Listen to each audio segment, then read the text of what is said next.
And welcome back to America Decides. We track all the fallout from Matt Gaetz' decision to withdraw his nomination for U.S. Attorney General. Major, may not be shocking, but it had a little shock wave to it. Major Garrett joins us now to talk about the shock wave. What are you learning about the decision and how it came about? So Matt Gaetz and the Trump transition team began making calls over this weekend. And they found out very quickly that there were, at least I'm told, by credible sources, 7 to 8 hard Senate Republican votes against Matt Gaetz that were not going to budge, that no amount of arm twisting or cajoling or social media pressure was going to make them move. Well, you know and I know that's more than enough to kill that nomination. I'm also credibly told that if this had come to a floor vote, that 7 to 8 could have expanded to 15 or 16. Because those other senators who were uncomfortable about Matt Gaetz would know, well, they're not the ones doing it. Sure. So he had an enormous problem. The 7 to 8 makes it safer for the others to jump on board, Precisely, too. Yeah. precisely. You've seen that dynamic play out in lots of things. So this was always doomed, based on the conversations I had on the Hill this week. And you know it was doomed because it ended so quickly. I mean, this is barely a nomination fight that's even begun. Yeah. And it's already ended, and it's already caved in. President-elect Trump didn't waste or use a lot of political clout. And Matt Gaetz has retained his viability. He's now a mini martyr within the Trump circle.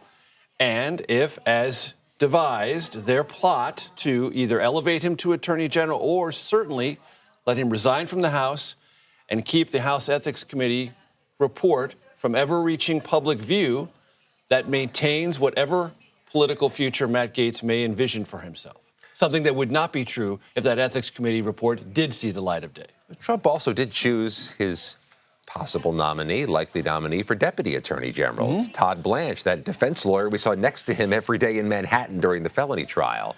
Does that raise the profile of Blanche? Does it mean he could become the successor? Might, but let's be very clear about one thing. Whether it's Todd Blanche or someone else who is the Attorney General designee, that person, man or woman, will be a fierce Trump loyalist, first and foremost. So this idea that, oh, it'll be a different kind of Attorney General designee, wrong. It will be a loyalist, and that will be among the first, if not the only, litmus test for whomever President-elect Trump suggests to the Senate after Matt Gaetz. Yeah, he's always made the argument, I think, consistently, this is his most important or among his most important positions. He's not going to sacrifice or shortchange himself.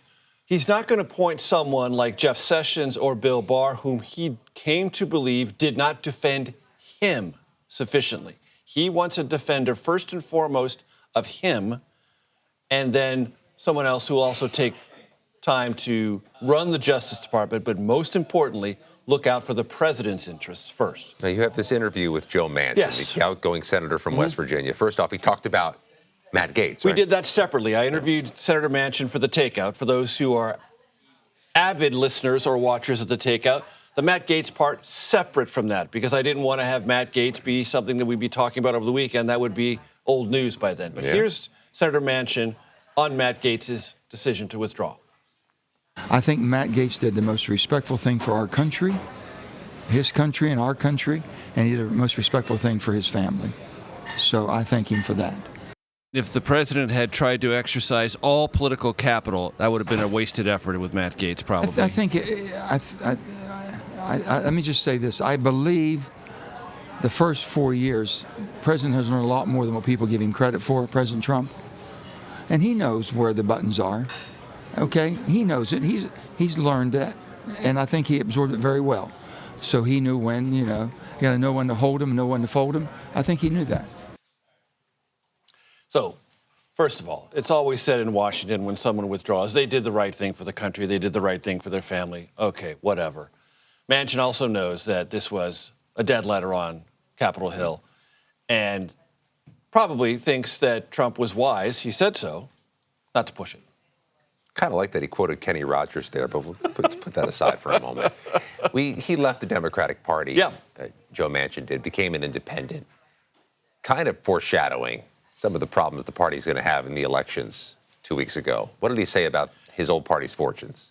He said that he became estranged from the Democratic Party, as many West Virginians did, We discussed that in 1988, Michael Dukakis carried West Virginia, one of 10 states Michael Dukakis carried in that 1988 presidential election. And ever since then, the state had been drifting toward Republicans. And Joe Manchin said it's because in his words, hardworking, salt of the earth West Virginia Democrats felt that the Democratic Party no longer valued their work or work generally. We're looking out for people who didn't work, giving more handouts from the government, and doing less to support people who actually wanted to work. Here's how Senator Manchin phrased it. You don't give a damn about the working person anymore. You care about people that aren't working. Don't try to make me mainstream something that's not mainstream America. It's not what we should be teaching in our schools, or what you should think my family is not right enough, or we don't believe like you. Don't get into that part of my life. I can handle that. Does the Democratic Party at its upper echelon have an intolerance problem? For people like me? Yeah. Absolutely. That's why I left. That's why I left. Yeah. What else did he have to say? He's got so much to unpack, having been a governor, having been a senator here. What else did he talk about? He said the Biden administration had 3 enormous blind spots, all of which led to the defeat of Kamala Harris in 2024. Inflation, Afghanistan, and immigration. On 2 of those issues, Manchin has a creditable record of arguing with the White House over inflation, too much spending. He warned them, he said, emphatically that this was going to cause inflation. It was going to be a political problem. And he said he tussled with them over and over again on immigration.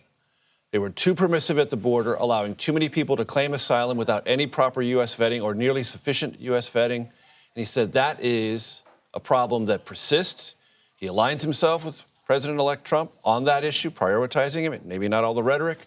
But he said those 3 blind spots, in particular, hampered the Biden administration and were things that Kamala Harris, once assuming the nomination, could not talk herself around or out. Yeah, during those months in 2022, there was nobody more pivotal, arguably, in Washington than Joe Manchin. Some critics called him President Manchin, and he departs during a very busy moment and shouldn't go unnoticed. We will make sure that we watch the rest of Major's interview with Senator Joe Manchin for the takeout. That's Sunday at 8 p.m. Eastern on our CBS News app. You also can watch it at 10:30 Eastern right here on CBS News 24/7. Major, thank you very much.